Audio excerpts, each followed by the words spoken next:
I don't have a preferred candidate, but the process will allow us to give you an answer as to who will be the new chair of the Charity Commission soon. But again, it's an ongoing process and one that I'm afraid I can't discuss. Right, but we were told that the process was completed in October, that there was a preferred candidate. Has that candidate withdrawn? Or? So sorry. Who said there was a who were you preferred told that by? Well, I can just reassure the committee there is no preferred candidate from where I'm sitting and from my perspective and my office. But what I will say again is it's an ongoing process and one that's... Right, so it's been reported, and quite widely, that there is a preferred candidate, and I'm sure you're aware of that, but you're saying there isn't, and there's been no correction of that understanding by the department in the meantime. With the greatest of respect, I can't correct every misreporting that comes out about the department. There is certainly no preferred candidate from my perspective. When it comes to looking for a preferred candidate, then, do you agree with your predecessor that whoever takes up that role should focus away from any woke agenda? So I think it's important that whoever takes up appointments is, and the woke agenda. I'm not aware of that. I've never heard that comment being made. I'm not aware of that comment at all. From my own perspective, as Secretary of State, as the present Secretary of State, it is that whoever takes up that post, that post is very much in terms with the Code of Governance and in terms which actually says that, the chair of the Charity Commission is there to carry out the core mission of the Charity Commission. I would expect that person to be broadly in step and in line with government objectives, as all appointments are. But I don't see any particular instructions that the chair of the Charity Commission should be attacking, or whatever word one would apply to this, a woke agenda. I don't think that's the role of the Charity Commissioner. But again, I shouldn't be getting into this conversation because it's an ongoing process. Okay, but Sarah Healy, can I just ask you then? The Secretary of State's predecessor said, "I've instructed those leading the search to ensure that the new leader of the Commission will restore charities' focus to their central purpose and empower trustees to be robust. With interviews beginning next week, candidates will be tested on how they will harness and oversight powers of the Commission and commence rebalancing." And he also said that he was concerned that the Commission had been hijacked by a vocal minority seeking to burnish their woke credentials. So has your department received any instructions in terms of what sorts of candidates that they should be seeking for the Charity Commission post? It's consistent with the duties of the Charity Commission to ensure that charities should focus on delivering their core charitable purposes, and insofar as they undertake campaigning activities, those should be solely in pursuit of their core charitable purposes. And I believe that's what the former Secretary of State was underlining, and that he was keen to see that whoever became chair of the Charity Commission was committed to making sure that charities follow the legislation in that regard. And Secretary of State, you use the term quite often, snowflake lefties. What is a snowflake? I think I might have used it once. What is a snowflake lefty? I'm not... Probably my kids. Really? So what is... are they from Islington? Because what is an Islington lefty? Well, again, one of my kids. Really? Because these are terms that you use quite a lot. When you were asked about... I think I might have used it once in a general term. I've certainly never used it as a Secretary of State, which is what I'm here as today. When you were appointed, the arts sector criticised your appointment, and at Tory conference you called them accused them of having left-wing snobbishness and elitism. Is there an obsession with people who don't disagree with you being lefties? Well, I think the arts sector is a pretty huge sector. I don't think they all opposed my position, but there were certainly a vocal number, mostly, in fact, actually, probably wholly male, who are quite used to and frequently comment and continued to do so. So were they all people from the left? Yes, I think there were a number of people who sadly used my appointment as a means of political attack. And that did happen, yes. And were these people quite obviously on the left? Yes. So. You accuse the BBC of favours strident, very left-wing, often hypocritical and frequently patronising views that turn people away. So again, there's that left-wing thing. I mean, is this a bit of an obsession? Do your children work for the BBC? No, they don't. The BBC has itself accepted that it has a problem with impartiality, and it has itself put forward a 10-point plan in response to the Sarosha review to address issues within the BBC, fundamental issues of impartiality. So I rest my case. But did the Sarosha report refer to anyone who being extreme left-wing or having a left-wing bias? Well, the BBC framed it in the context of it had a problem with a lack of impartiality. But your interpretation of that is that it is left-leaning. I mean, the idea that Nick Robinson and the people on the Today programme, to me, are left-wing is quite a step to believe. Oh, and isn't that always the point of? I mean, it's an old chestnut for many years between MPs that, whichever side of the house you're on, you think that people are reporting not in your favour. But just for clarity on the Nick Robinson point, because I think I might be able to anticipate what you may be saying next, is that I've never criticised Nick Robinson. I didn't hear the interview that I was supposed to have criticised, and I never made the comment. So I'll just put that one in there in case that's where you were going. It was a comment that was attributed to you, and I take that. It was attributed to me, but nobody can actually. Can I just ask one other thing? Is this the appointment of Jess Bremer as head of news at BBC, who had expressed views opposing Brexit? Would you have agreed that appointment, given the views that you've expressed? I'm not going to get into a hypothetical situation that's both historic and not relevant to my role as Secretary of State. Okay, so if someone is in that position, which you would consider a very influential, sensitive role, that had expressed anti-Brexit views, do you think that's an appropriate appointment if for someone who's done that? Again, I'm not going to get involved in a hypothetical and historical speculation on somebody who's applied for a job. So you won't be seeking in any way whatsoever to influence future appointments by the BBC or for Ofcom or for the Charity Commission in any way to check the political credentials of any candidate? Well, I'm not part of the recruitment process. My role as Secretary of State, and I haven't gone through a process yet, by the way, in the 8 weeks that I've been there. I know I'm about to, but I haven't been through a process yet.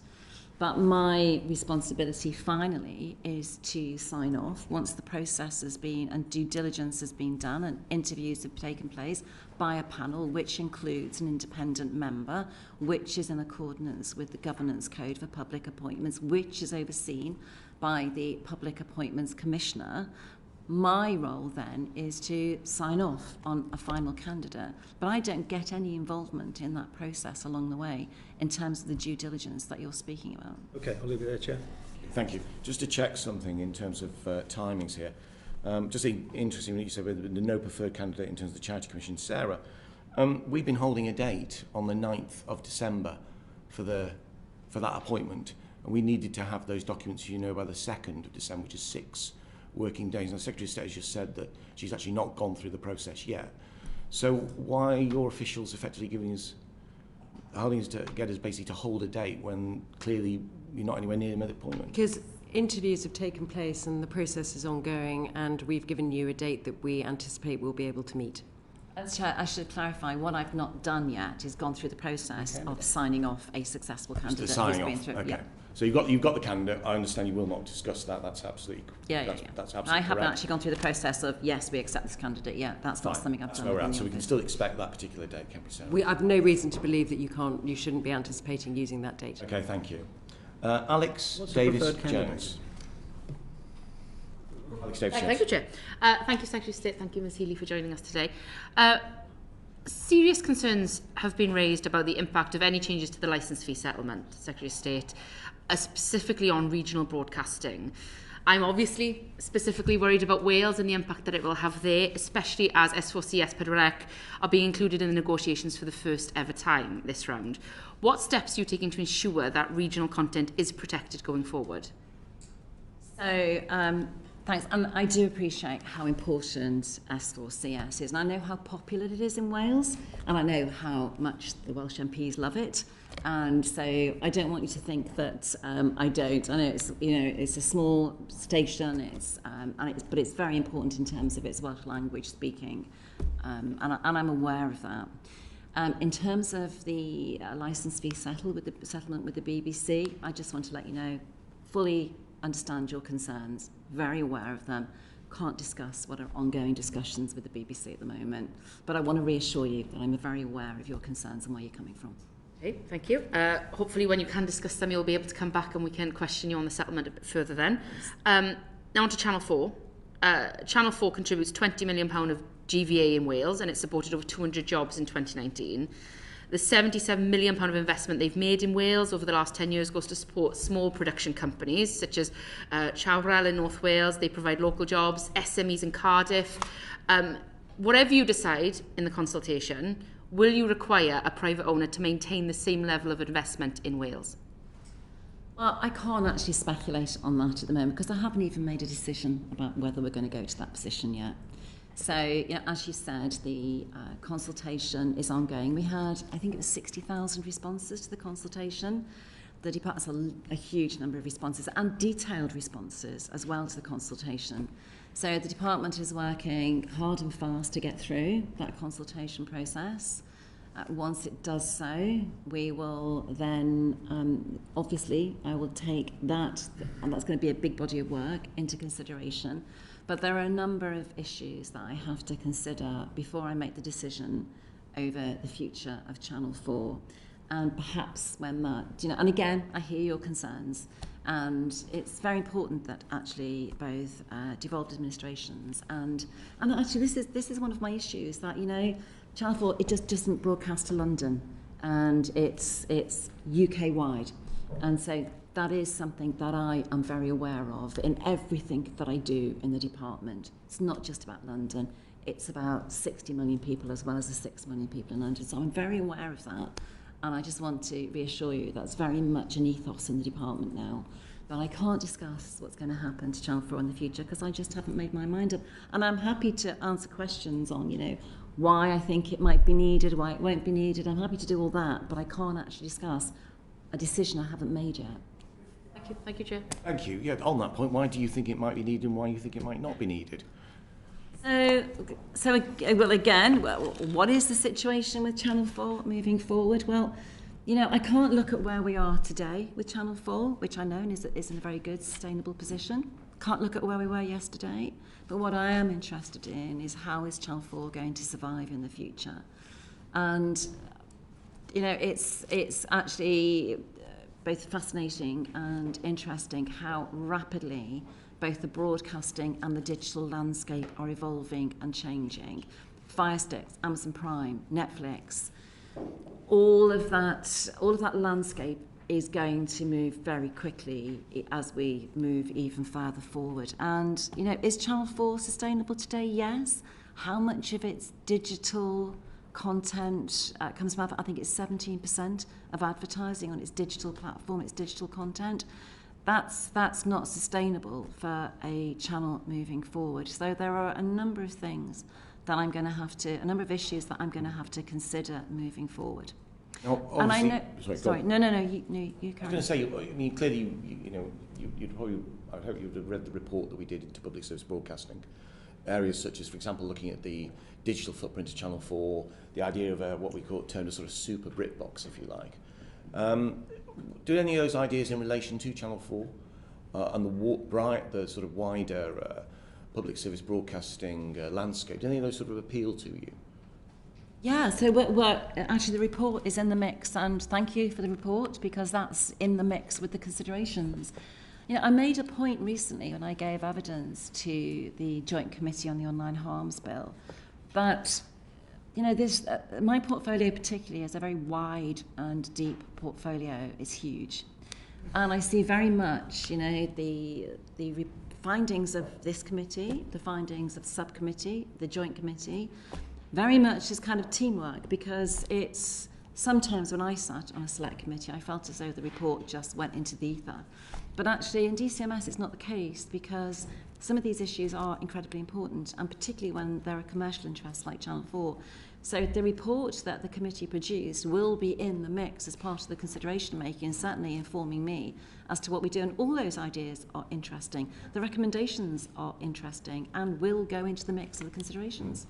Just on the point, of course, the Joint Committee is obviously on online harms, online safety, and our subcommittee is on effectively the same thing in disinformation.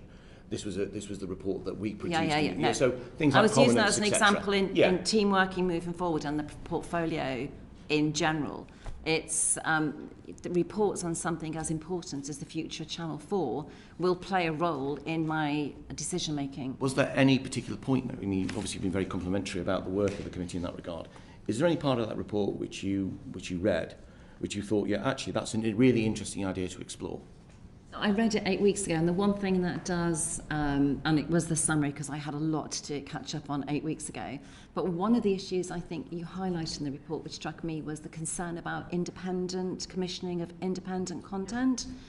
But so I've asked a few questions in relation to the comments that the committee made on that. And I think I've been reassured, actually, and I think you will be yourself in terms, again, how fast this is moving. So there are lots of public service broadcasting and other broadcasters who commission independent content. Downton and ITV was independently commissioned. There is, we have, in terms of the jobs market for independent production companies at the moment, there is no shortage of work. In fact, there are, as you know, we're building new film studios. We produced more films here in the last quarter of 2020 than they did in Hollywood. So there is no end of work for people working in production, independent production companies at the moment. So the future of those people working in that industry isn't something which is concerning me at the moment, and that's one of the issues that I know you raised in the report in relation to Channel 4 that I've asked for further information on and looked at. So that's one bit of the report that I did take away. But the rest of it, in terms of your recommendations and the work you found to support your recommendations, when we come to the point, right, now is the time to make the decision on the future Channel 4, that will be in the decision-making process. Okay. Just to clarify, you stated there that you read the summary of the report 8 weeks ago. I understand, obviously, very busy. You've got to really just get your head around so many topics, as you're well aware. Have you read the rest of the report in the past? Not all of it. No, I skimmed. I had all the reports, like a history of reports, when I first took up the job. So you've done quite a few. And got a media bill coming up, that sort of thing. Yeah. So the work we'll be doing on the media bill. Yeah. Again, and we, you know, I don't want you to think that, you know, what you're doing isn't going to be a part of the decision-making process. It really is, because what you do. I mean, particularly, actually, you know. I mean, kind of like I'm doing a bit of love in here, but on the online harms bill, you know, some of the witnesses you interviewed, the statements you took last week from Azim Rafiq, you know, all the information gathering that you do definitely feeds into and informs what happens in. I know you're very busy. I know it's a long report, but I would recommend that. Yeah, we will do. When it comes to making the decisions on Channel 4, that will be in there as part of my Damien reading. Green. Thank you, Chair. I want to ask about Channel 4 as well, but just to clear something up, you both said that there isn't a preferred candidate for the Charity Commission, and yet I think you then said that basically you had to take the final decision and when sign I up the presented papers. with the shortlisted candidates, You at get that presented point, with a I believe shortlist rather than. Well, I haven't gone through that process yet. No. But The process is that the interviews have taken place, and then a report is put to the Secretary of State listing the appointable candidates that have been determined by the panel, and then it's for the Secretary of State to make a decision, and then once we have that preferred candidate, that is the person that you would see in this committee. Sure. So, but we're at the stage of a short list. Rather, that was what was not quite clear. It felt like it was a candidate who'd come through the process, but the Secretary of State hadn't signed it off. We haven't been through all of the processes yet to be able to announce a preferred Right. candidate. Thank you. But you expect to do so that the timetable. As I say, anticipate no delay to the timetable that we've agreed with the committee. Okay, unless the Secretary of State disagrees with the list. Sorry, Kevin just wants to come in wrong. Can I just follow up on that? Sorry. How many candidates do you expect to be putting to the Secretary of State? Presumably it's been judged how many are above the line. How many will you be putting to the Secretary of State? Well, we wouldn't for normally finals? comment on that kind of detail of an appointment The process process. is still ongoing. And I mean, I wasn't personally involved in that particular appointment process, so I couldn't tell you exactly how many candidates will be put forward in this instance. It is normally more than one, isn't it? Oh, well, we absolutely try to give ministers a choice of candidates. It's actually written into the code that, if ideally it would be good for ministers to have a choice of candidates. Amy Green. Okay, thanks. Returning to Channel 4, I'm genuinely puzzled. Your predecessor, Minister, and indeed ministers, the previous broadcasting minister, took the view, which I will take therefore as the departmental view, that, as you set out, Channel 4 is clearly strong and viable today, but it's an uncertain market out there, everything's changing very fast, and so it might not be viable in 5-10 years' time, something like that, which is a point of view. But Channel 4 is a commercial operation. Channel 4 itself says, yes, we've looked ahead in the future. We know as well as anyone how the digital world is going to change, and we think we are viable long term. So just as a point of principle, why do politicians and civil servants think they've got a better view of the future commercial market than a commercial operator? Because you and I, Secretary of State, would that offends against every canon of what we believe. Commercial operations know about commerce better than civil servants or politicians, don't they? Well, that may be your opinion. I couldn't possibly comment from where I'm sat, but no, I can't. I think it's right that a public service broadcaster, in the rapidly changing digital environment that we're in at the moment, I think the future and the longevity of that broadcaster should be brought into question and should be, particularly when it's a receipt of taxpayers' money, it is our responsibility to evaluate whether taxpayers are receiving value for money and whether that model is sustainable in the future. I think it's absolutely right and proper that we should do so. And that is the process we're going through. So I would argue that to say that just because Channel 4 has been established as a public service broadcaster and just because it's in receipt of public money, we should never kind of audit the future of Channel 4 and we should never evaluate how Channel 4 looks in the future and whether or not it's a sustainable and viable model. It's quite right that the government should do that. But Channel 4 is not like the BBC. It's not in receipt of licence fee money. It makes its money from commercial operations. And so, although it's, and that... I mean, there are a range of views. Obviously, Channel 4 has taken a particular position on the future. So can I just say that the discussions about what we do with Channel 4 and how we evaluate Channel 4 also happened before I arrived in my post. I've picked this up and I feel, just so I was looking to Sarah to clarify what you just said on the funding. I've picked this up as a live issue in the department. And I think your question to me was, do you think it would be that Channel 4 should just continue, that we as politicians and civil servants shouldn't have a say in the future of Channel 4? I think as a public service broadcaster, it's our responsibility to check the viability, as we do in the same way. We do it in a different way with the BBC. We have the mid-term review, the charter review, the licence fee settlement. So the BBC is under scrutiny almost constantly and Ofcom. So the BBC is heavily regulated and heavily scrutinised. I think what we're doing in terms of looking at the future of Channel 4, we're kind of doing the same thing. Is this going to be viable in the long term as a public service broadcaster? And that's all we're doing. I know there's a lot of speculation about the decisions being made. We're going to privatise Channel 4, but we're evaluating the future of Channel 4 and whether it's a sustainable model. A decision hasn't been taken. When we get to the point of possibly taking a decision when we get to the point of considering all the evidence. Then we can probably have this discussion then. But at the moment, I think it's right and proper that we evaluate the future of a public service broadcaster. Absolutely. I mean, I'm glad you're so firm that the decision hasn't been taken, because I haven't got any quotes in front of me, but the impression I absolutely got from your predecessor and everything he and John Whittingdale said in public was it's not a case of whether, but how. And the basis of that But was... I'm not saying that. No, excellent, good, thank you. What I'm saying is I want to see all the evidence. I want to read your report. I want to see a full commercial evaluation of Channel 4, and I want to see what the future looks like for public service broadcasters. Then I'll take a decision. Good. That's very welcome, as I say. But the point about Channel 4, obviously, and you've heard... Sorry, could I just say as well, I also would like to see, before I take a decision, what is the point of having a consultation which 60,000 people respond to if I'd already made my mind up what I was going to do with Channel 4? That would be an abuse, I think, and also would be a waste of money and effort on behalf of a large number of civil servants. So, I'd really like to see what those 60,000 responses say first. That is completely correct, but I think we've both seen government consultations in the past where it's perfectly obvious that we know what the result is. You may have been involved in some. I may have been on the other end of some of them, yes, indeed. But moving swiftly on.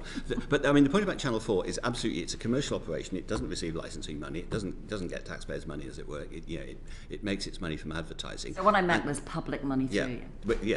Money from the public rather than public spending. And therefore it has to be viable to do that. And I absolutely get that, that's a live debate. But the point I was making was that in principle, on the whole, commercial organisations know about commerce better than civil servants or politicians. I take that point, yeah. But also with Channel 4, obviously it has different responsibilities. You've heard about some of its regional responsibilities, the fact that it supports many small creative sector, and I would guess the vast majority of those 60,000 responses are the creative sector saying, hang on, without Channel 4 doing what it's always done, we're in trouble as well. So I hope that would weigh in the balance. So I suppose the question is, if you privatise it, and a commercial operator would then have obligations to shareholders and so on, which would be perfectly proper, how can you imagine that the same diversity and the sort of risk-taking and spreading around the country, all of which actually mitigate against Channel 4's pure commerciality, how can you write laws that would enable that to take place long term? So I hope you don't mind if I, to the substance of your question, hand over to Sarah, who has been through the evaluation on all this before I got there. But can I just say, your first point about, business knows best for business. I understand that point, and business nearly always gets it right for business. And I would be the last person to say that government should interfere.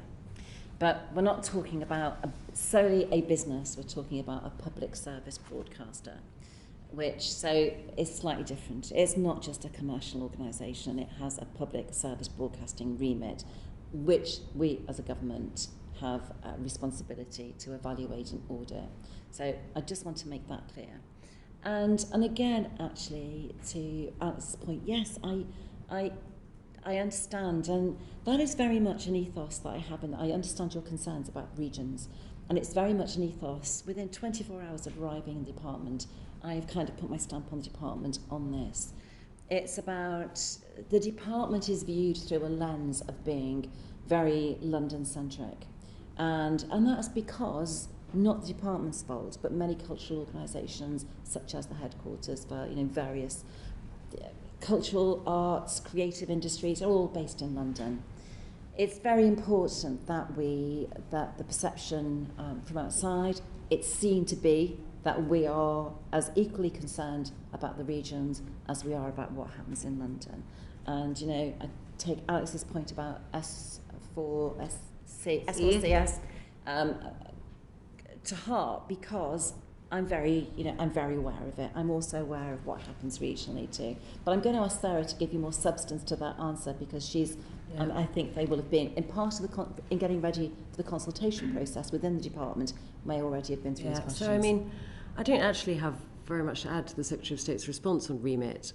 It's clear that we're not looking this is not about removing the remit of Channel 4, it's about looking at what that remit is. That includes regional presence, and were ministers to make a decision to go ahead with a privatisation option for Channel 4, then obviously we would need to work through the process of what obligations would be placed on the channel, and what whether any changes would be made to its remit in that process. Clearly, we would also have to look very closely at the value to the taxpayer, and obviously I would have particular duties as accounting officer on that, in assessing the nature of the remit with which we would sell. We would privatise Channel 4, and assuring ourselves that any sale were value for money for the taxpayer. Thank you. Steve Bryan. Hello, Secretary of State. Never thought you'd say those words, did you, Steve? Oh, indeed. I just did. There are many words I never thought I'd say, like Spurs win the league. Never will. I just said them, but I'll never say them again. Secretary of State, do you think that privatisation of Channel 4 is more or less likely in the changeover from the previous incumbent of your position to yours? I'm not going to answer that question. Okay. Because I can't give you an answer, because I haven't made a decision. Is there a difference? And actually, I don't really know what the position or the thoughts of previous incumbents was with regard to Channel 4. I've got no idea, really. So I don't know. I haven't. Is there a discussed it with difference them. between Channel 4, so produces incredible drama like It's a Sin, which is one of the most downloaded programmes in British history, an amazing piece of work.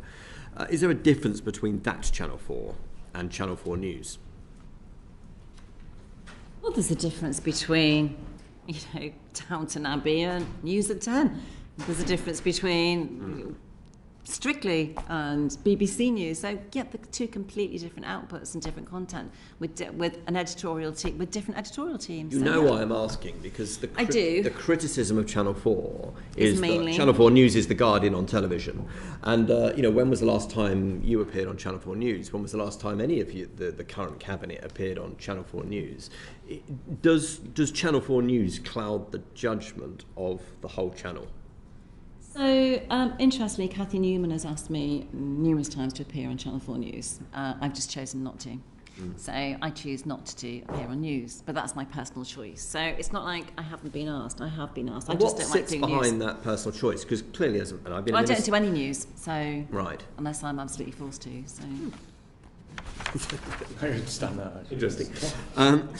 Then wider on public service broadcasting, and it was a weighty piece of work, and I would encourage you to look at it if you can.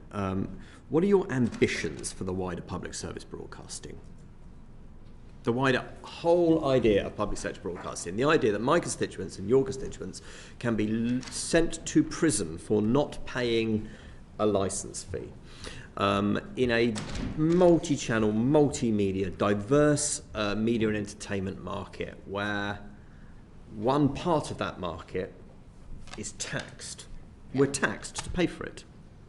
Now, to my children who are a lot younger than yours, is that, what is the future of public service broadcasting in your mind? Yeah. So you're talking about the BBC licence fee, and you're talking about the whole issue around decriminalisation, which again was a decision which took place before I arrived in post. And I think you've also caught in that question the renege or the U-turn on over 75s, not on pensions credit, not paying for the licence fee. So just to kind of like siphon out the BBC issues from your question, my overarching answer is public service broadcasting in the future, in the changing digital landscape that we're in at the moment, is up for review. Was I disappointed? Am I hugely disappointed in the decision? not to, regarding over 75s on pension credits and the licence fee. Absolutely. I'm very disappointed. And but the decisions on that can't be made until charter renewal in 2027. Mid-term review discussions will begin in the spring of next year, I believe, very soon. But of course, the mid-term review is about the kind of the regulatory framework and other issues which govern the BBC. But we don't have an opportunity to look at the future of BBC broadcasting until 2027 when the charter review comes up for renewal, although the discussions will take place before then.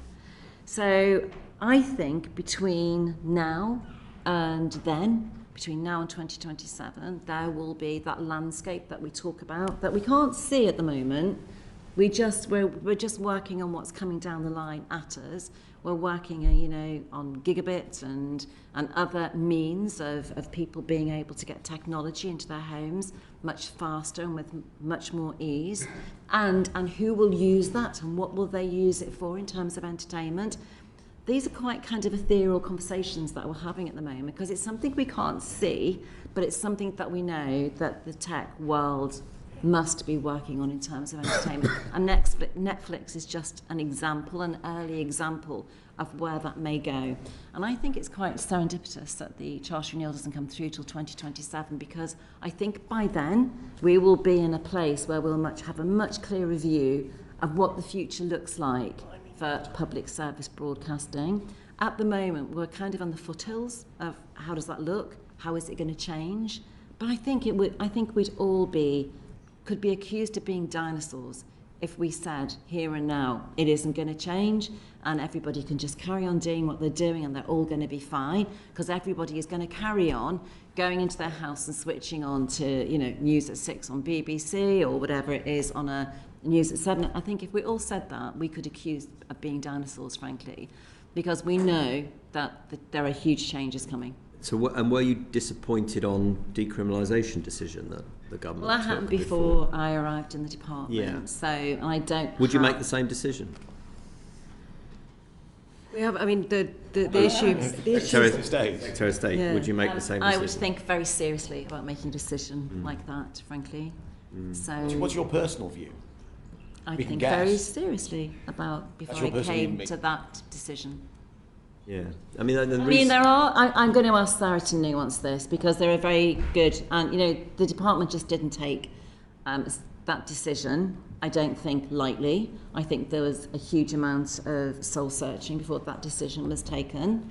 I think sometimes it might take a degree of leadership to probe and push a bit further on things to perhaps reach a different outcome. But Sarah, I'm going to ask you to give the history. I mean, Sarah come in just a second, but the reason I'm sort of very rudely cutting Sarah out is I'm just sort of proffering to dig into your mind, Secretary of State, about the future of the whole concept of public service broadcasting. There are some who say it is an anathema.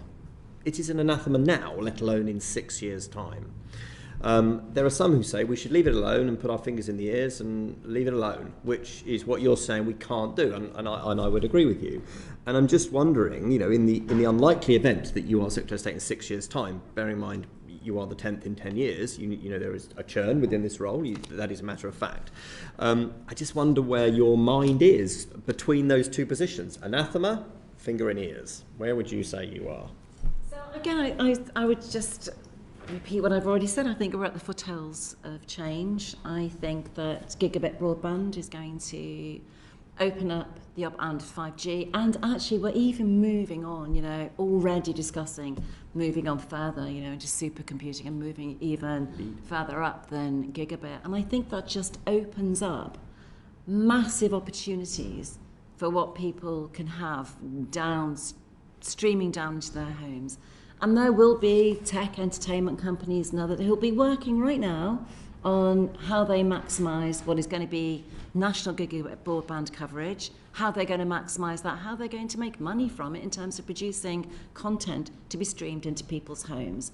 we're at the foothills of that, as I've said. We can't see what it's going to look like, but we know we're putting the infrastructure in place, and therefore it's, I would say, 99% likely to happen. I'd be very surprised if it didn't. Yeah.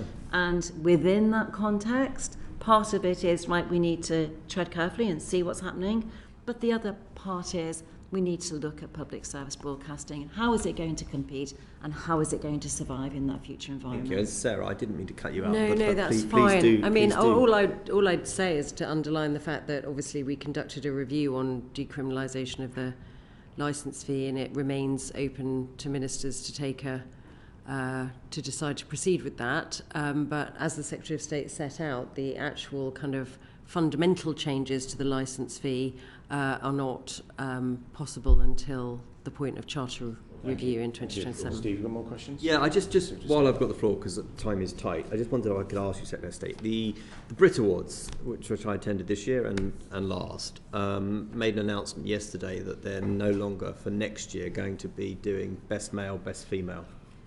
I wonder if you had a view on that. And there's a clear read across there, isn't there, to the BAFTAs, to the Oscars? You know, should there be Best Actor, Best Actress?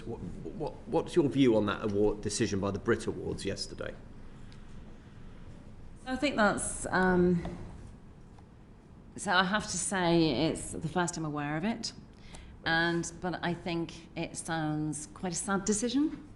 I'm very aware of the fact that I would like to see how that would work in terms of fair gender representation. That, you know, the same. The argument that they gave is that it excludes non-binary artists, Like Sam Smith. and therefore for next year they will just have the one category. They'll combine them. Yeah.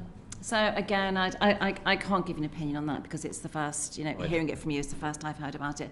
But I would be, you know, women have been used for a very long time to being, you know, if you wanted to look at, you know, who used to win awards for novels and many things in the past, you know, men always dominated, and my concern would be that women weren't fairly represented moving forward. So I would just be concerned on the gender balance issue, and that whereas we know we're going to get best female artist, best female producer, best female, you know, whatever, I'd be concerned that in the future women weren't fairly represented in those awards. Okay. Thank you. All right, thanks, Chair. Secretary of State, do you recognise, as Mr Whittingdale said in front of us at his last hearing with us, that the decision to row back on super gigabit broadband target basically effectively means that the licence fee is here to stay for the long term, because you can't turn off the licence fee because you haven't got not everyone will be able to receive super gigabit broadband capable broadcast? So I don't know when Mr Whittingdale gave evidence, but as you know, we were on 9% gigabit rollout 2 years ago. We're now past the 60% mark last Monday. We are moving very fast over. We've just procured a whole new tranche. I think it's 5 million homes to move out the next section now. We're moving very, very quickly. You're not going to be at the target, though. 2025, 100% is not going to be met. That's been written on the floor. I would not say that. I would not agree with you. So there are things happening both in the in tech-wise, in terms of what's happening in Open RAN, 5G, and lots of areas, which mean that, you know, that tough 15% of people living on top of, you know, a hill farm in the Dales somewhere, and in a peak in Scotland or Wales or on top of Snowdon, wherever it is, that those people aren't going to be able to have it. Actually, I think, you know, you're talking about 2025. Again, I say things are moving very quickly. I was interested to see what happens in Switzerland, where, of course, the vast majority of homes are remote and on a very undulating geographical landscape, that what they have available in Switzerland, which is, you know, again, they have 85% rollout. So if they can do it... Lucky Switzerland. But it's not about effectively... Well, it's how it's delivered. And the technology is changing very rapidly as to how we can deliver. So at the moment, and actually, can I just say, I think it's really important to this point to say, because not a lot of people know this, but in the Peak District, right today, 5 individuals in 5 rooms in one house, as a result of superfast broadband, can download 5 Netflix movies at once in the Peak District. So I think it's important actually to talk about where we are and the capability people do have, and we're at 92%, 97% of the country on superfast broadband. And so that's quite a lot of capability people have going into their homes. In fact, what people say is that they can't actually use the whole width of their superfast broadband. But of course, what gigabit is important to is the future. It's important to the 5G network. It's important to that landscape that we were talking about what tech companies can do with that capability. So, you know, where I live, my village has a gigabit capability. There's only one person in the village who's signed up to it, who is a graphic designer. So no one else in the rest of us are all using superfast broadband. So, of course, I will be signing up very soon. But everybody else is using superfast broadband. So I think it's important to talk about what we have at the moment and the capability people have in their homes, which is 95% of the country, superfast broadband. And I would challenge, it's a pretty dysfunctional family that wants to download 5 Netflix movies in 5 different rooms. But that's the ability people have today. Just to row back 2 minutes, if I may, are you recommitting the government to the 100% target? So what I'm saying, the target is 85% coverage. No, that's the election target was 100%, and then it was effectively then cut to 85%.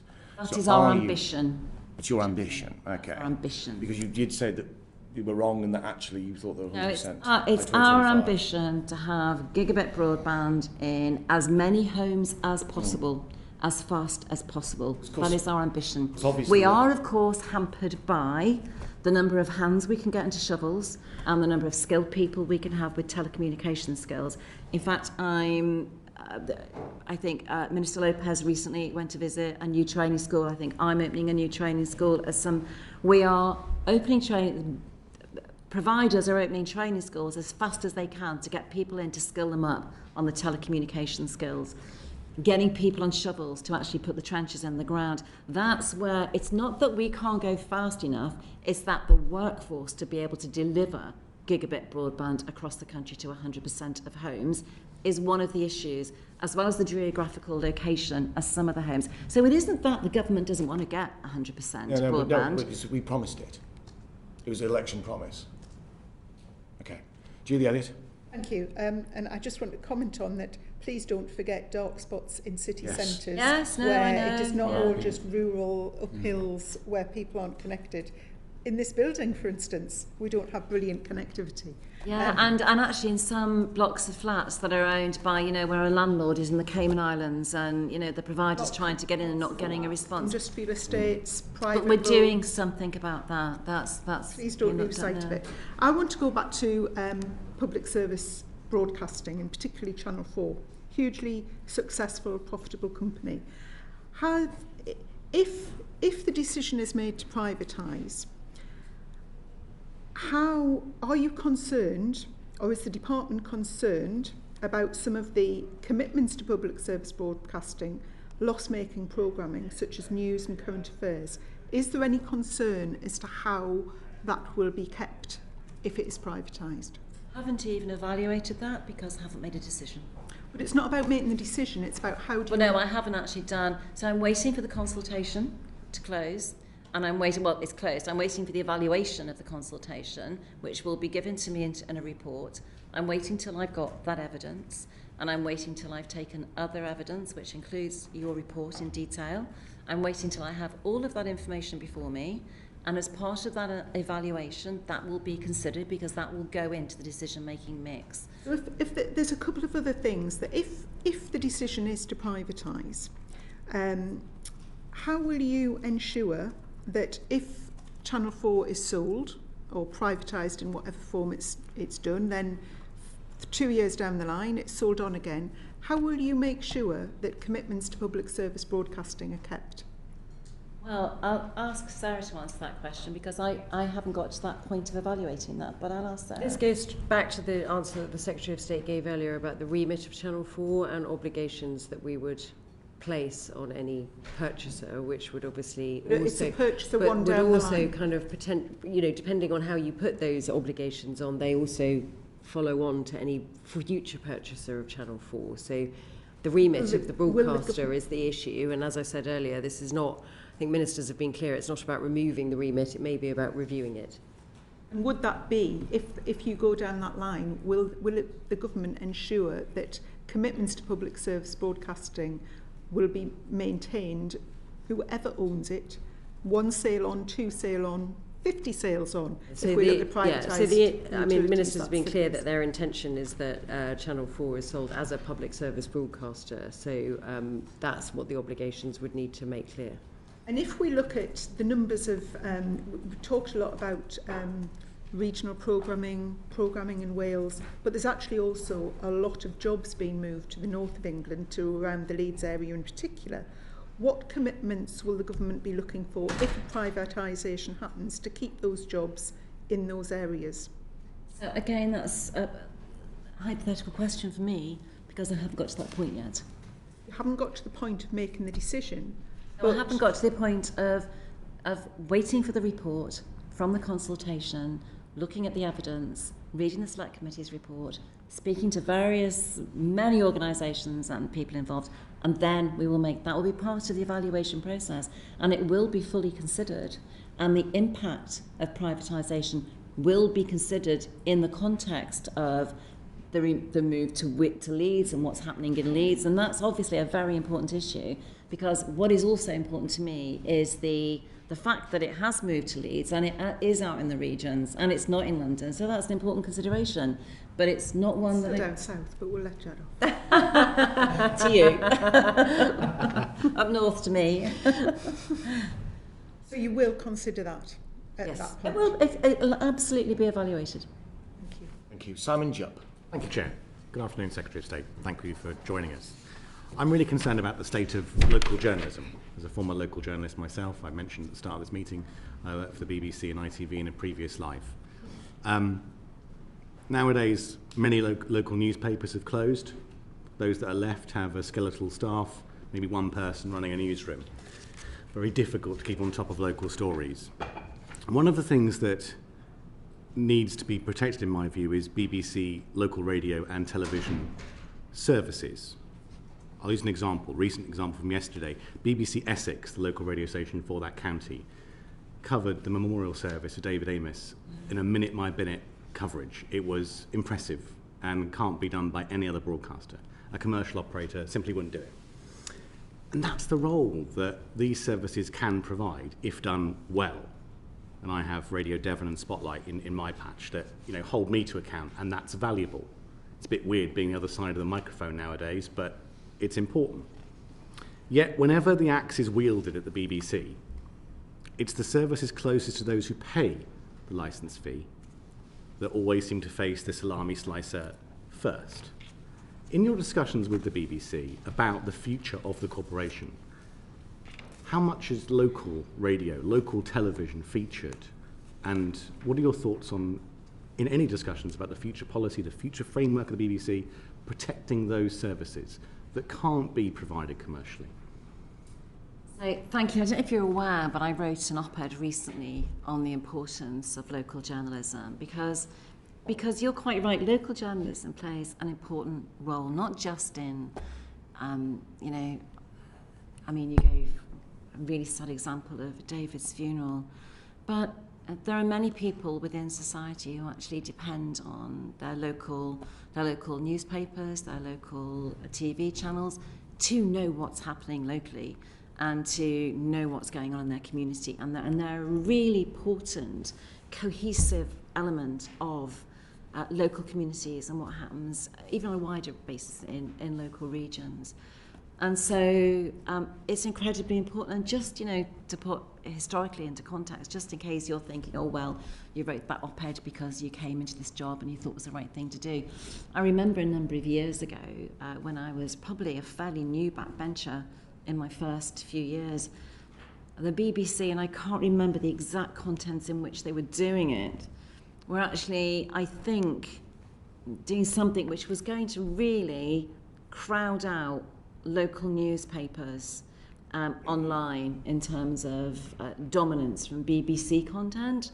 And I remember lots of local newspapers coming here down to Parliament, going to Downing Street, coming to talk to MPs, and campaigning then for local news content not to be crowded out by the kind of the bigger giants of public service broadcasting, because it is incredibly important to communities.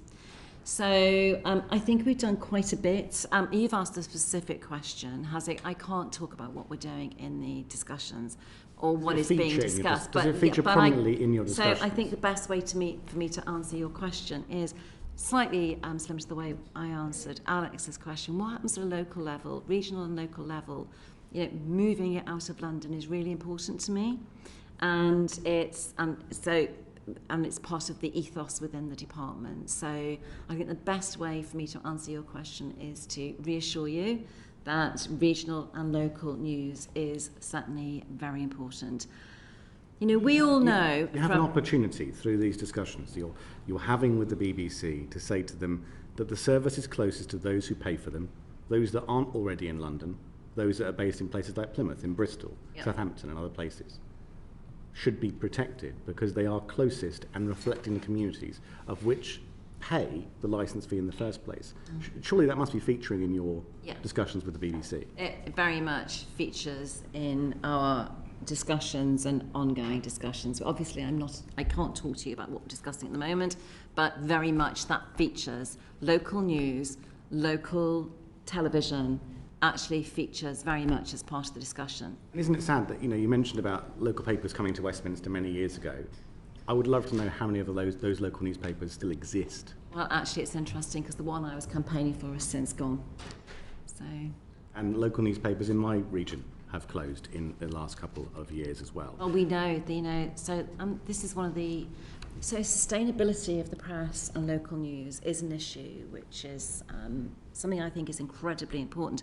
I think we've lost, is it 30% of journalists over the last 10 years?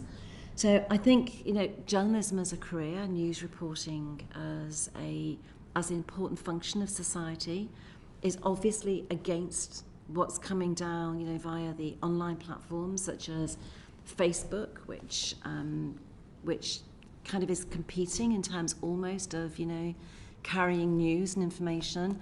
We're in that kind of environment now where local news and news in itself and journalism as a profession, and therefore our democracy is kind of slightly undermined, because what do we depend on as a democracy to inform us and to provide us with the news? Very much journalism and very much local news. And I think sustainability of the press is going to be very much an issue that's going to come on the horizon in the future. Now, we discussed, and other colleagues have brought up during this session about, potential thoughts about bias and things like that when it comes to the BBC. Do you have the same concerns about local services in the BBC than you do, for example, some national services and local and national output from the BBC? Do you think there is a bias there too? So look, because we're in discussions at the moment, I think all I'm going to say is that the BBC accept they have a problem with impartiality. They're the BBC's words, not mine. They have a problem with impartiality. They haven't said we have a problem with impartiality in London. They've said they have a problem with impartiality within the BBC. And therefore, I think just, taking that a step further, I would imagine the answer to your question is yes. But that's based on what the BBC have said, not what I'm saying. One of the things that was introduced by one of your predecessors in department was the Local Democracy Reporting Service. A fantastic scheme that basically means that there are journalists still going to council meetings to pick up on those Jackie Weaver moments that I think we've all found really engaging. Thanks, Jackie Weaver. But they, after the demise of local newspapers who used to go to these meetings, used to sit through endless planning, hours and hours. Consultations, things like that. Local democracy reporting, the scheme itself, plays a crucial role. Do you think that will take a stronger role? Could that be enhanced in the future? So So yes, and I don't see why it couldn't be or shouldn't be. And I remember, I mean, that was the training ground, wasn't it, for journalists to go and sit in those village halls night after night, reporting the minutes of those meetings to their local newspaper the next day. I mean, gosh, it sounds, literally harking back to a time which makes you feel very old. That doesn't exist anymore. But I think that there is, and I think it happens to a degree through citizen journalism, but the monitoring of citizen journalists and the misinformation, disinformation, bias, kind of that whole issue is something which I think needs to be questioned. But yeah, local democracy, local reporting. Yes, I think what we need to see actually is a revival. Can we have a revival in journalism? Because they were the good old days, if you like, of honest reporting which wasn't overlaid with a filter of opinion, which I think is something that we see a lot of now. Finally, from me, earlier this year, you told the Telegraph the BBC needs a less elitist and less snobbish approach to recruitment. I'm sitting in front of you in this committee today. I'm a Conservative MP. I wasn't educated privately. I didn't bother with the university. I did spend 7 years at BBC, where I became one of the youngest managers in BBC local radio. Now you've got your feet under the table, a bit more into the role, and presumably met more people from the BBC. Do you still feel the same way about that? Well, I think the figures speak for themselves. So the number of people they employ from professional and managerial backgrounds is, I think it's at 70-something%. The number of people from working class backgrounds, I think, is 20-something%. So I think or actually that could be Channel 4, but I think I can get them up actually while we're talking. I think the figures speak for themselves, and the BBC accept it's an issue that they have to deal with. So, again, that's very much the ethos that I've brought. If you were to say what changes have you brought as Secretary of State to the Department, that's very much it for me. It's about ensuring that everybody from every background has access to the arts, whether it's music, it's theatre, it's sport, it's whatever it is, and because it's different now to how it was. So, when I grew up in the 60s, somebody I grew up with on my very deprived council estate in Liverpool went on to be Cher's music producer. And people went into the theatre. If you wanted to, you could. I myself I remember my drama teacher, Miss Lyons, getting me an audition at the Elliott Clark School of Dance and Drama and telling me about it on the Saturday morning, but I couldn't go because I didn't have the bus fare to get there. But, if you could get the bus fare to get there, and if you could do these, you could move on.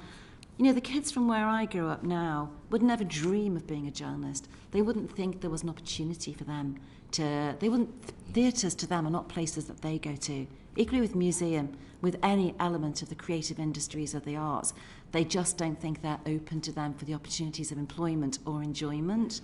And that's something that we very much have to change. And I would bring journalism into there also. So, and the BBC, it is doing work on apprentices. As part of our discussions, I hope we get to a position where it's going to do more. Very interesting what ITV are doing in considering reopening a training school for apprentices. Getting people from those backgrounds into those sectors is incredibly important, and anything I can do while I'm Secretary of State to facilitate that, I will do. Thank you. Just to follow up just on the question of the local democracy report, that obviously is a BBC decision, it's BBC funded. So how will you actually see that be expanded? Is that something you're going to be discussing with the BBC? Is that going to be a prerequisite of the licence fee settlement? I think that's something that's going to be part of the midterm review in the framework agreement. I don't think it's coming in as part of the discussions on the licence fee, but I think it's something we will, when we start the midterm review discussions next year, we will be discussing with them. You would want to see that included in the midterm It's review? Incredibly important. Yeah. It's part of regional news, and it's part of exactly what I've just spoken to that yes. point, to getting people in. I'm just conscious of time. I'm going to move on to John one second. Another point as well is the fact that you used London-centric quite often during your evidence today. Are you going to lead by example? Are we going to see DCMS Sarah, for example? Are you going to move to, follow the example of the CMA, for instance, in its digital markets unit, and move to the Treasury campus? Are we going to see DCMS, civil servants moving out of London? You want me to? No, it's the Secretary of State. Okay. Well, I see the civil service moving out of London. Yeah, your civil service. Well, will you that's encourage not my it? decision. I don't run the civil service. That's Sarah Well, runs the department. Do you want to see that happen? Would you encourage that? So I think it's happening in a huge number of departments, and I think moving out of London is a really good thing. So DCMS. I think we do have. Yeah, we've opened an office in Manchester. We have employed staff in Manchester, and we are also looking... So is that part of the digital markets unit in Manchester? No, this is Separate to DCMS that? staff in an office in Manchester, and we're also exploring whether we can open in other locations as well. In particular, obviously, we're, as a major economic department, we're clearly interested in becoming part of the government economic campus as well. Thank you. John Nicholson. Thank you very much indeed. Let's stick with the BBC and broadcasting. I think it's worth remembering that BBC Director General is a former Conservative Party candidate. BBC Chair is a major donor to the Conservative Party. Now, I'm a journalist and I'm passionate about journalism. But you said you didn't know whether the BBC would still be in existence in 10 years' time. I thought that was an extraordinary thing to say. Do you really not know that the BBC will still be going in 10 years' time? Well, I don't think it's an extraordinary answer. It was an extraordinary question, which was, do you think the licence fee will still be here in 10 years? How can I know? I'm not talking about the licence fee, I'm talking about the BBC. I'm telling you what the question was that I answered. And the question was, do you think the licence fee? And my answer was, how can I possibly know? I don't have a crystal ball. How do I even know if the BBC is going to be? Well, actually, the exact quote I have it in front of me was, I can't look into the future. Will the BBC still be there in 10 years' time? I don't know. So you weren't talking just about the licence fee, but the existence of the corporation. Well, I don't know, do I? Neither do you. Neither do any of us. I think I would stake a significant amount of money on the BBC still being in existence in 10 years' time. It would be a tragedy were it not. But you said this soon after the Today presenter, Nick Robertson, a former chair of the Young Conservatives, I might add, had clashed with the Prime Minister. Now, you'll remember Mr Johnson tried to give one of his just a minute incredibly long answers, and Nick Robinson stepped in. And the Times reported that you said Nick Robinson has cost the BBC a lot of money, which sounds threatening. Could you put on record what you meant by that? Well, I didn't say that. So the Times is wrong? I didn't hear the interview. I didn't see the interview. I've never commented on what Nick Robinson said. Well, that's very clear. So the Times has misreported that. You called the BBC... Can I also just say, for the purpose of minute-taking on this meeting, I'm very sure the BBC will be here in 10 years. Oh, really? My point is... That's the fastest U-turn I've ever heard, even by this government standards. My point is that I don't have a crystal ball and I don't know any more than anybody else in this room. Well, none of us have crystal balls. That's a truism. You called the BBC, as I say, left-wing, hypocritical, patronising, more in keeping with the Soviet-style country. Did you ever visit a Soviet-style country and watch the broadcasting there? Yeah. And you think it's like the BBC's? I'm not going to ask questions about tweets that I posted 12 years ago. That wasn't, Whenever it was. Maybe it's hard to keep track of your tweets, but it was quoted in quoted in the Daily Mail last month. Now, only the other day in your capacity... It might have been quoted in the Daily Mail last month. That doesn't mean I posted it last month. Not a hostile publication, though. Only the other day, in your capacity as Culture Secretary, you tweeted at Laura Kuenssberg, the BBC's political editor, and you attacked a tweet that she'd sent, and the word you used was ridiculous. Do you regret the fact that you tweeted at her? So I didn't tweet at her. Well, you copied her in to the tweet. I quote tweeted her, and my point was not that Laura's tweet was ridiculous. Laura is one of the best, most professional journalists in the business who has been here a very long time and is probably the best journalist in the business.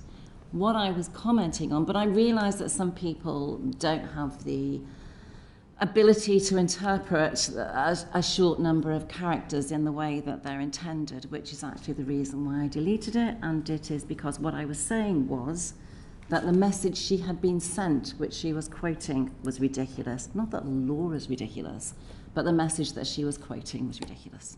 Well, actually, the wording used was that it is, you said, you must realise this is ridiculous. But regardless of the exact words that you used, in your capacity as Culture Secretary, given how much trouble you've got in over your tweets in the past, you must realise that it's inappropriate for you as Culture Secretary to be tackling the BBC's political editor about the content of either a report or one of her tweets. Attack is a word you use a lot, and I wouldn't call it an attack at all.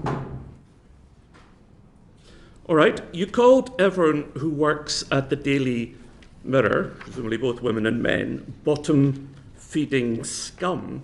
How many years ago was that? That was 2013. There you go, how many years ago was that? There's a continuity, I think. I mean, unless you're saying that everything you've ever written, everything that you've ever said previously has to be discounted because there's a statute of limitations. I mean, we hear that for very young people. You know, teenagers, for example, are allowed to say things inappropriate. You weren't a teenager when you sent that. You've got a history of attacking journalists. I mean, I'll leave aside your testicle tweets because we discussed that quite recently. But you tweeted LBC's James O'Brien, as we know, calling him a public school posh boy F-wit. And that would fall into the category of abuse, would it not, under your own online safety legislation? Chairman, I'm not going to answer any of these questions. I find them quite personal and attack. If you'd like me... I would say just one thing. I did question John very closely on this. I think the one relevant point about this is the fact that you are Secretary of State, and should the online harms legislation come to pass in the way in which it seems it will come to pass, you will have enormous power at that point, and particularly on sign-off and secondary legislative power. So I do think it is honestly, I think it's very credible. I think it's important that perhaps I answer.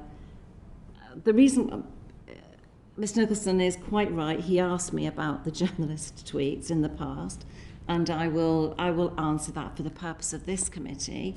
I sent that tweet when my daughter's neighbour told me a journalist was outside the house photographing her in the house and had followed her on a dog walk down a path. That was the mother that sent that tweet. Yeah, but that was nothing to do with James O'Brien. I know you don't want to hear my answer, but I request the right to give it... It wasn't about James O'Brien. That was a different issue. That was a Mirror journalist, I think. Order. Let the Secretary of State just answer that question. I will answer that next. So that is why it was the mother, Nadine Dorries, who posted that tweet when my daughter's neighbour opposite said, I'm trying to ring your daughter, I'm trying to ring her, there's a journalist outside the house photographing her in the house, and he's just followed her on the dog walk. That's when I sent that tweet after that. So, and I think I would expect any mother, frankly, who was distressed to do that. On the James O'Brien tweet, I don't think. And I think a lot of mothers sitting, listening to this will not welcome the implication that because they're trying to protect their children, they're allowed to send abusive tweets. And I know you used that argument to the previous committee. But as I said, that's nothing to do with James O'Brien. So let's move on to your various because we do know you love your pile-on tweets and what have you. So James O'Brien, I think if you search the number of times I've tweeted James O'Brien, I think you might find it's 2. If you search the number of times James O'Brien has persistently tweeted me, to the point where we had at my office a number of years ago, probably about 18 months, 2 years ago, had to write to Global complaining that his behaviour was stepping into the realms of harassment. That was at the point which I sent that tweet. If you search James O'Brien's tweets of me... I have searched that because at the other committee... Including the ones that he's deleted. At the other committee, you said that you'd responded to abuse from him, and I have actually searched that. And I can't find this abuse that you talk about, but I have found you asking for James O'Brien to get the sack. You also implied that he had mental health problems. You said, I don't think he's a well man. He needs removing from his platform abuse. And you said, separate tweet, you said, I've had to email his employer a number of times. Now, I don't think it's appropriate for you as a politician to be trying to get somebody the sack. But let's move on to another tweet that you sent. Can I answer that? Please do. So, Mr. Chairman, just what I'd say is that, as along with a number of female politicians, I am subjected to a small number of men who do tweet about me obsessively, aggressively, and pleasantly, and James O'Brien is one of them. Well, I can't find those tweets that you mentioned, but here's something that you did retweet about, and I'll quote it. I believe James O'Brien of LBC fame is a hate preacher, a liar, a misogynist, a UK hater, and an apologist for Islamic atrocities. You're in no position to talk about James O'Brien saying offensive things about you. You tweeted that. I mean, apart from being actionable and defamatory, it's grotesque. Well, I'm glad you agree. I don't agree with you, and I have. You think it's appropriate? I haven't come here today to answer to tweets that I sent years ago. I do understand, the context in my role as a Secretary of State, but as I said, as a female politician, it's nothing to do with being a female politician. It's nothing to, as many females do, have to respond assertively to the numerous aggressive, unpleasant tweets. And I would, looking at your own tweet history, wouldn't say it was something to be particularly proud of either. Oh, you'll find no abuse in my tweet history. Otherwise, I'm sure you'd have produced it today. I don't think it's a defence. There's no abuse in my tweet history. I don't think it's a defence to say because you're a woman, you're allowed to accuse people of being Islamic atrocity supporters. That does a grave disservice to women politicians.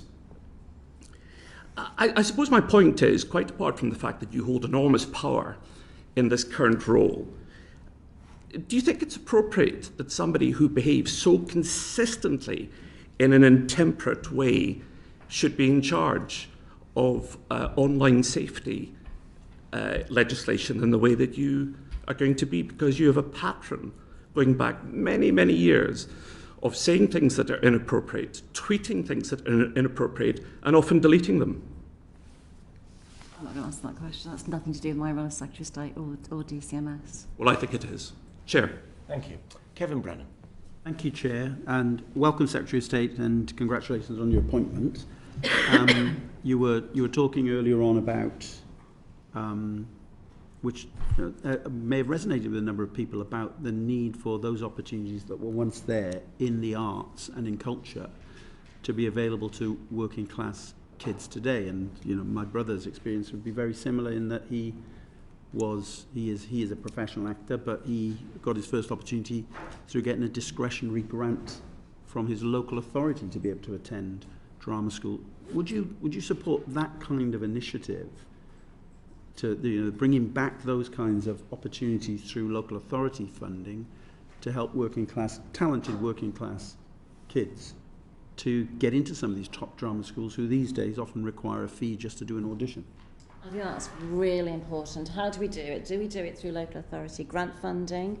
Do we do it by setting a narrative that, I went to see the Young Vic this week, which does lots of outreach program to kids from underprivileged backgrounds. And in fact, I went to see a rehearsal and I went to speak to some of the young people working in the Young Vic, from costume to production to acting to mentoring programs. The theatres themselves were reaching out into those communities, and I think that's really... There is a huge amount of cultural capital in a place like London, isn't there, for that kind of opportunity to happen for working class kids, which is not true in other parts of the country. It's not evenly distributed, is it? No. I said that's exactly why I'm looking at things like Arts Council funding, which 40% of is spent on 6 million people in London, 60% is spent out in the regions. So it's looking at that balance and where the funding's spent and what's happening in terms of outreach programs. And so that's for me is one area that I'm looking at. But local authority funding. It's, I've given, from the day I arrived to the department, and I think it was in my first all-staff address, an instruction that was every policy in this department, which we sign off, everything we do needs to have a filter laid over the top of it.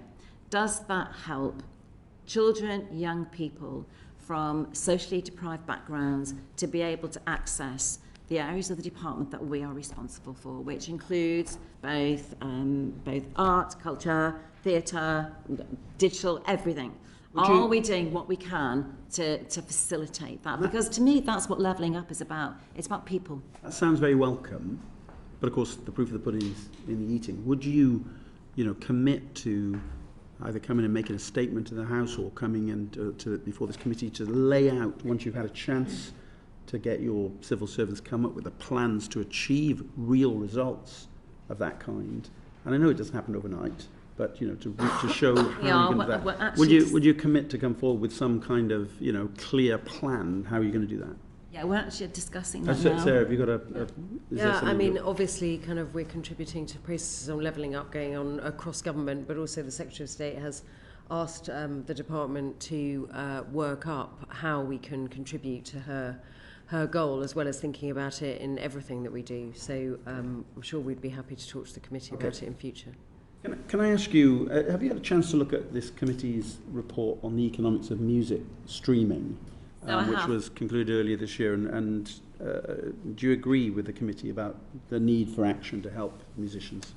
So I have looked at it, and in fact, one of the first decisions I made was because one of your recommendations was the CMA look at the dominance of those three main music producers in the space, and so I've asked the CMA to look at that as a matter of priority, rather because of the kind of looking at the timescales that the CMA operate under, but also the IPO in terms of copyright issues, to look at that as well. And what I'm doing is, while that's happening, I'm kind of talking myself to lots of people in the sector, including not only artists, but to the other side as well.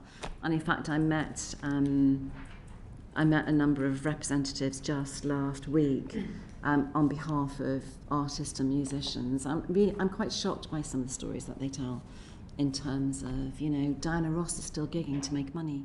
And, some of the stories I heard, Seal, were just incredible. But what I am aware of, and I think you said it yourself in the report, that there is an issue that we have to be careful about what we do and what measures we do bring in, because we could actually impact on other musicians and hurt other musicians in the process.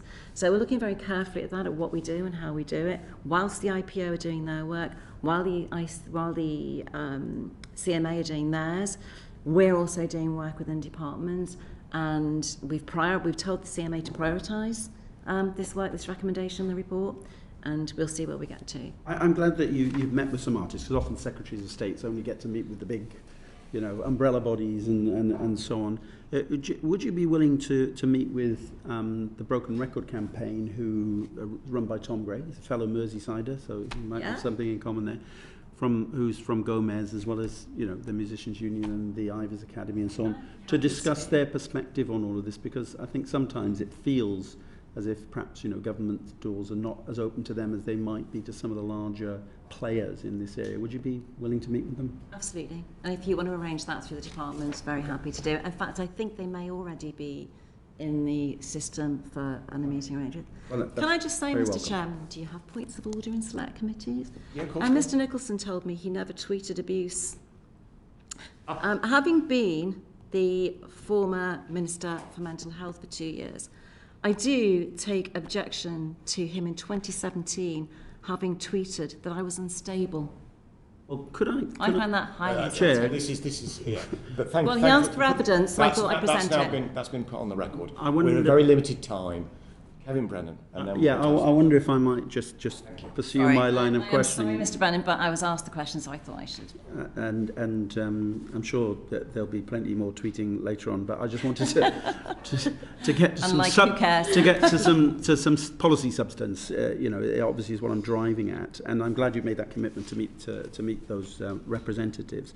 Now you'll be aware that I've got a private members' bill, which is has its second reading in the House of Commons, which is based largely on the recommendations that this select committee made in relation to the economics of music streaming, and it'll be published. So I'm aware you haven't had a chance to read it fully. It'll be published overnight and be available.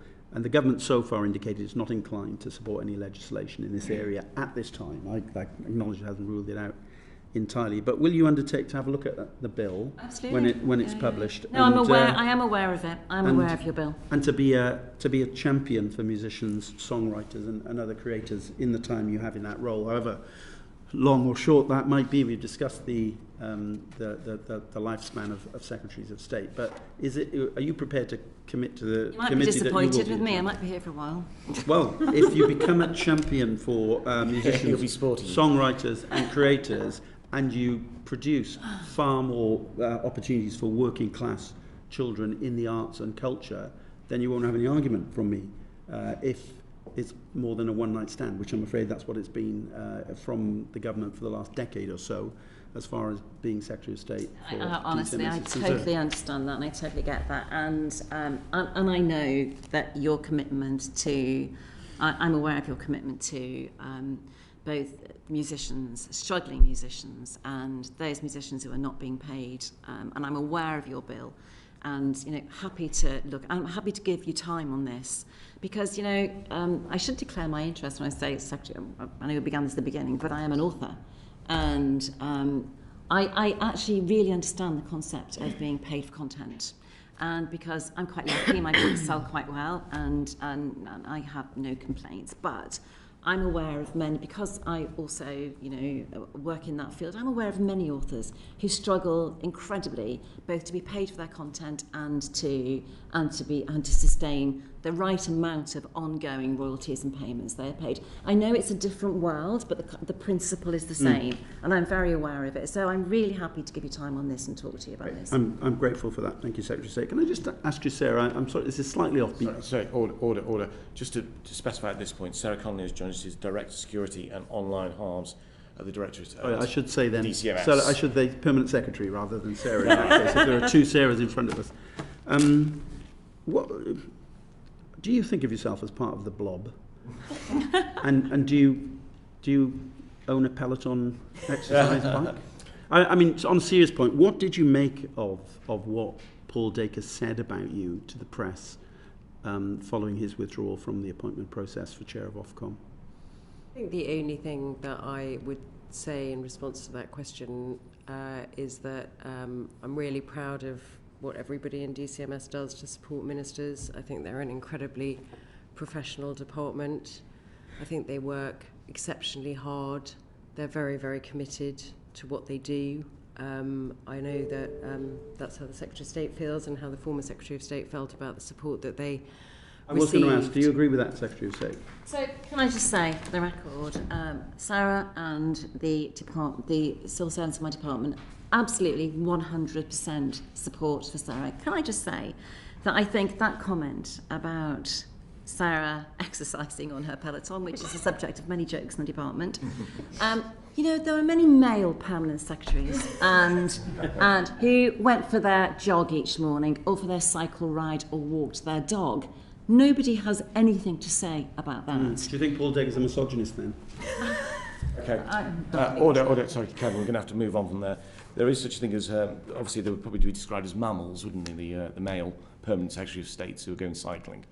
Just to reiterate, just briefly introduce the final point, leaving that aside, which was on the online harms as we move into it. It is a 1 minute question. I just asked Secretary of State, you may not have had the chance, it's only just come out, but there's an all-party parliamentary group on the Future of Work report about algorithms and their impact and the harm they can bring to people's well-being at work.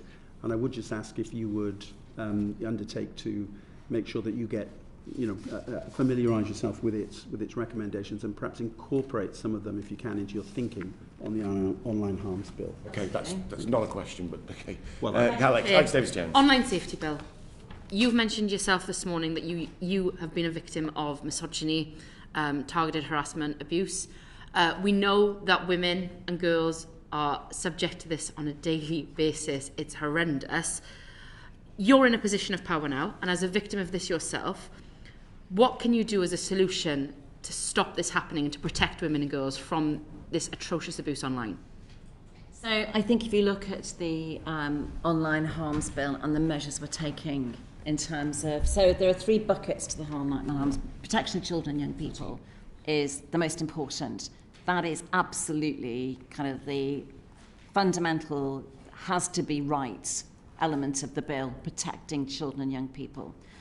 But the other 2 buckets are legal content, illegal but harmful content, and misogyny, harassment, ongoing abuse, something I've been subjected to, since 2000 and whenever it was, when Twitter launched and social media first launched. And it always tends to be, particularly with female MPs, it's usually just, a few who continue, the unpleasant output. So that will be, if it wanders in, I'm going to ask Sarah at the end, Sarah number 2, she will qualify anything that I'm saying, because Sarah's been working on this bill since its origination. So that will all be captured in there, because that is legal for someone to tweet, but it's harmful. And if it's harmful and it causes psychological harm or personal injury, which isn't so relevant, but if it causes psychological harm, then we will expect platforms to take action immediately in accordance, because if you look at the terms and conditions of these platforms, they are themselves arbiters of ensuring that people don't suffer from psychological harm or physical or any other kind of harm. Before you bring Sarah in, Sarah Connolly, the Prime Minister told the Liaison Committee that he would be willing to ensure that violence against women and girls would be added to the face of the bill, explicitly recognising the impact that women and girls experience online. It's in the scope of the bill already. Right. It's in there already. And can I just say, Alex, just to reassure you again, so when I arrived in the department 8 weeks ago, the bill was in its draft form, which I know is what you've all seen and what you've worked on. It's in a different place now to what it was 8 weeks ago. A huge amount of work has been done, and more work is to be done. I'm waiting for the recommendations from your subcommittee, recommendations from the joint committee. There's more work to be done. It's going to be in a much tougher and stronger place, particularly around protecting children and young people, but also about a very point that you've mentioned about making sure that those people who, the pylons, which are, very often on women, the abuse, which is focused very often on women, the harassment focused towards women. I'm very aware of that. I'm probably the only Secretary of State who's, as aware of that, totally aware of that, having been subjected to it myself. So, and the online platforms have the ability to stop that now. They just choose not to. This bill will ensure that they do. Okay. I'm glad to hear that the bill will be in a different place in 8 weeks' time, because at present, some of the platforms that you've mentioned fall into category 1, but the vast majority of platforms don't fall into this category 1, and they contain the majority of misogyny, racism, anti-Semitism, Islamophobia, abuse. The platforms like Telegram, OnlyFans, 8chan, 4chan, BitChute, the list goes on and on and on. And these platforms currently would be out of scope of the bill. So I'm going to ask Sarah Connolly to come in, because my information is that the majority of abuse actually takes place on the main platforms. And so those platforms that are in category 1, which is why they're in category 1, because that's where most of the abuse takes place. So this isn't a Christmas tree bill. It isn't a bill where you can just put everything on it. But my information is that the majority, and this has been evaluated and looked at very carefully, that the majority of abuse takes place on the category 1 platforms. Sarah, would you like to take that over? Sure. So I think the Secretary of State's absolutely right. There's a high risk or high reach point that we want to make sure that we capture. But that is a test, high risk or high reach. And so I think quite a lot of the platforms that you just name checked actually would fall into scope of the bill, certainly as user-generated content platforms. Now, whether or not they are category 1 or not, and therefore subject to whether or not the legal but harmful provisions apply to them, will be the subject of kind of Ofcom and the department working together to determine what should fall into that. But I think certainly some of the platforms that you name checked would merit looking carefully in that respect. Nobody wants a Christmas tree bill. I think we want a bill that's actually going to work. That's the worry. There's no point taking a bill to Parliament that isn't going to work. What's the point? We're not putting all this hard work into trying to make the online environment safer, to protect women and girls, particularly to protect children and young people. We're not putting all this work into this to go to Parliament to find out it isn't going to work. That's absolutely what we're trying to do, which is why I've I don't think the bill in the form that it was, the draft form, would have been something that I would have wanted to take to Parliament in the form that it was. So we've done a huge amount of work since I've arrived. I think it's in a much stronger place now, awaiting the recommendations from the Joint Committee, because there's a huge amount of expertise in the Lords on this, waiting for the Joint Committee recommendations, your subcommittee recommendations, and there will be even more work done. But my objective is to make sure we get this bill to the House in March as well. So time frames are limited, but you know, we're in a very much different place than we were before. Sorry, so we're now at March for the bill, not Christmas. So I know the Prime Minister said that it was a very difficult day, so I do understand. It's not that it was a difficult day, Mr. Chairman. I'm not sure. The Joint Committee then said they wouldn't be providing their recommendations until the 10th of December. And as the House rises on the 20th of December, it was just impossible. Yes. If we were going to do justice to the Joint Committee and we were going to get their recommendations duly considered and, if possible, included in the bill, it just wasn't impossible to do it in those 10 days. Sort of the theme of the moment about Twitter, I did point that out on Twitter almost straight away, that it was nigh on impossible. Oh, the wonderful Twitter. Yeah, it was nigh impossible in order to do that at that time. So, but the more realistic one is March for the timing of the bill. We're conscious of time, yes? Great, thank you. In terms of other things that the Prime Minister said on this particular bill... Can I just say, if we can get it sooner, we'll get it sooner. It depends on what the recommendations are from the Joint Committee. Normally 3 months is about the working sort of premise on joint committees, and then the bill comes before the House. And now the Prime Minister said about cyber flashing, wanted to see that effectively specifically outlawed, potentially in the bill. Do you support that? I certainly do. Not only cyber flashing, I'm not even sure if cyber flashing is the term you use to this new software which takes photographs only of women and then transposes that image into that woman being naked and then circulates it on the internet. I'm not sure if that comes under cyber flashing. But my information is that much of that is actually now within the scope of the bill and included in the work that we're doing. But again, I'd ask Sarah Connolly to comment on that. Sure. So there's obviously Law Commission work in this space as well, the intimate image abuse. There are, and I know that the Ministry of Justice is thinking about the various offences in that space as recommended by the Law Commission. Yeah, we're aware of the Law Commission. Are you saying that effectively it's going to be left to the Ministry of Justice, or will it be in this bill? So if we can bring it into scope, so we are looking, as the Secretary says, at the scope generally. There are certainly offences in this space around intimate image sharing, and that is with the law. That is with the Ministry of Justice. Excuse me. The advantage of this bill is, as soon as something is made illegal, it is obviously naturally brought into scope because of the illegality regulatory system that we have. So as soon as we take a decision that we're going to make something an offence, it then is incumbent upon the platforms to remove it because it would at that point be illegal. So those are the mechanisms that we're looking at in this space. Will there be criminal sanction against platforms that effectively persistently fail in their duty of care? Absolutely, yes. And the draft bill, I think, put criminal sanctions in at 2 years. I am looking at shortening that very dramatically down to hopefully 3 months. Because it is the case that those online platforms can actually change their behaviours now. They can comply with their own terms and conditions now. They can remove harmful algorithms right now. They don't need to wait for this bill to come to the floor of the House to change the way they behave. Therefore, they don't need 2 years. And as I've said before, rather than Facebook putting 20,000 engineers onto the metaverse, they really should be putting those engineers onto actually making their platforms comply with their own terms and conditions and removing that misogynistic, abusive, harassing, removing algorithms that direct children to suicide chat rooms or to pro-anorexia rooms or whatever else, the other harms that these algorithms cause. They should be doing that right now. So, criminal sanction, do you want that as effectively primary legislation on the face of the bill, or do you want it as put in place of potential secondary legislation at your discretion 3 months later? So that's a change that I've brought in since I arrived, and I'm awaiting advice and from Parliamentary Council on that.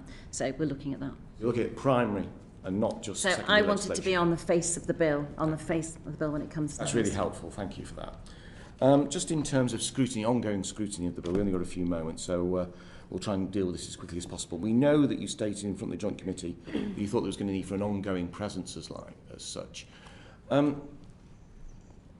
what were you thinking there? Were you thinking in terms of effectively a new committee being set up, or were you thinking actually whether or not actually the committees of the Lords and the Commons effectively could do the job of that, which we do already? So this bill, when it becomes an act, is there are a number of issues which kind of like came together really. The first is that the powers invested in the Office of Secretary of State in this bill are substantial, as you have alluded to, Chair. The powers invested in an independent organisation like Ofcom are, again, substantial. And I'm aware from feedback that I've had from some parliamentarians that makes some parliamentarians quite uncomfortable in terms of the number of powers divested, both in my office and in Ofcom. And added to that, there is the possibility that online platforms, the moment this becomes an act, will start changing the goalposts and shifting the landscape. So that the regulatory framework which we give to Ofcom no longer becomes fit for purpose, because they will change how they operate and change their terms and conditions. And so how a committee is formed, what committee is, the processes by that happens, obviously is all down to the Speaker. So, but from my perspective, I am exploring the option of a joint committee which involves the House of Lords to provide an ongoing scrutiny to reassure parliamentarians in regard to scrutiny of the powers. But I mean scrutiny on, now I'm not going to say weekly, again, it's down to the House, not me, but a very, very regular basis, a substantial scrutiny, both of Ofcom and its new regulatory framework, and of the platforms, and as to how they operate, and to the Office of Secretary of State in terms of deploying secondary powers. So that, you asked what my thinking was, that is my thinking. Mm-hmm. And as I said earlier in one of my answers, there is a huge amount of expertise in the Lords on issues. Is it your plan to put that in primary legislation on the face of the bill? Yes. Okay. Oh, well, again, you're asking me questions. Well, this is work in process. Yes. I'm looking at if that's possible. That's quite extraordinary, because your own officials have used the example of the Human Rights Act, but obviously that was brought forward as separate legislation. So what you're proposing to do is effectively bring about a new committee in Parliament on the face of a bill for the first time in our constitutional history.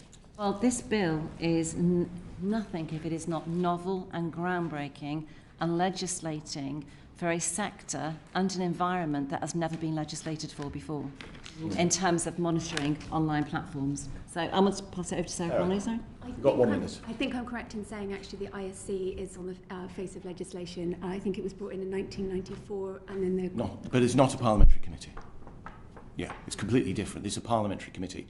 The difficulties that we have, and probably many other parliamentarians would have, Secretary of State would say respectfully, if you like a sort of wrapping up moment, because we're going to adjourn in a second because of votes, is the fact that it feels as if, frankly, this is an innovation that potentially was put up with very little thought process behind it, and then effectively it's led to a situation where in which there is going to be a really novel change to the way in which ministers and parliamentarians interact with one another. And I would urge you to think very strongly and very carefully on that going forwards, because what is being proposed, at least in sort of proto form, is effectively potentially damaging to parliamentary scrutiny rather than enhancing it.